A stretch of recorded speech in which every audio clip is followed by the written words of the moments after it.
बिस्मिल्लाहिर्रहमानिर्रहीम।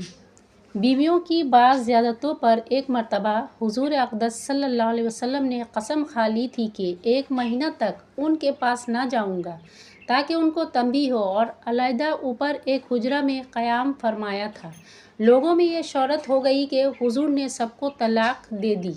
हज़रत उमर इस वक्त अपने घर में थे। जब ये खबर सुनी तो दौड़े हुए तशरीफ़ लाए। मस्जिद में देखा कि लोग मुतफर्रिक़ तौर पर बैठे हुए हुजूर के रंज और गुस्सा की वजह से रो रहे हैं।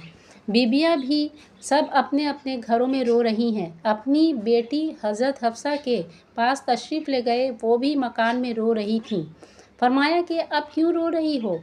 क्या मैं हमेशा इससे डराया नहीं करता था कि हुजूर की नाराज़गी की कोई बात ना करो?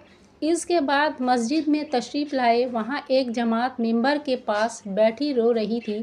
थोड़ी देर वहाँ बैठे रहे मगर शिद्दत रंज से बैठा न गया तो हुजूर सल्लल्लाहु अलैहि वसल्लम जिस जगह तशरीफ़ फरमा थे उसके करीब तशरीफ़ ले गए और हज़रत रबा एक ग़ुलाम के ज़रिया से जो 2 बारी के ज़ीना पर पाँव लटकाए बैठे थे, अंदर हाज़िरी की इजाज़त चाहिए।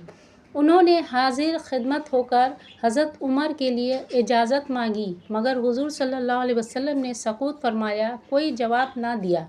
हज़रत रुबा ने आकर यही जवाब हज़रत उमर को दे दिया कि मैंने अर्ज़ कर दिया था मगर कोई जवाब ना मिला। हज़रत उमर मायूस होकर मिंबर के पास आ बैठे मगर बैठा न गया तो फिर थोड़ी देर में हाजिर होकर हज़रत रुबा के ज़रिया से इजाज़त चाहिए। इसी तरह 3 मरतबा पेश आया कि ये बेताबी से ग़ुलाम के ज़रिया से इजाज़त हाज़िरी की मांगते।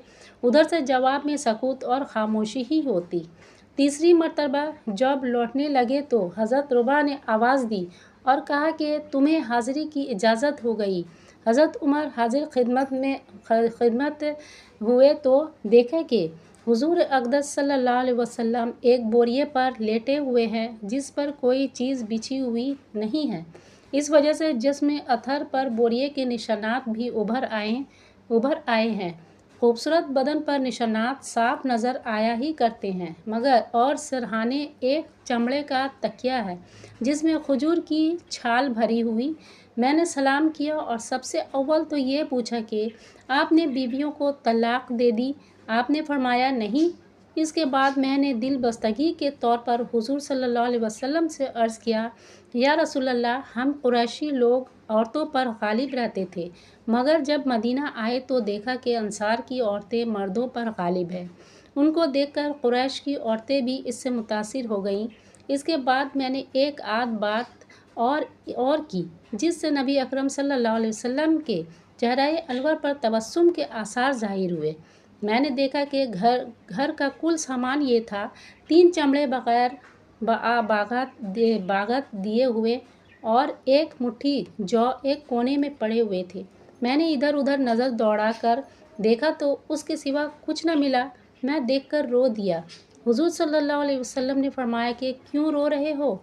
मैंने अर्ज़ किया, या रसूलल्लाह, क्यों न रोऊं कि ये बोरिए के निशानात आपके बदन मुबारक पर पड़ रहे हैं और घर की कुल कायनात ये है जो मेरे सामने है।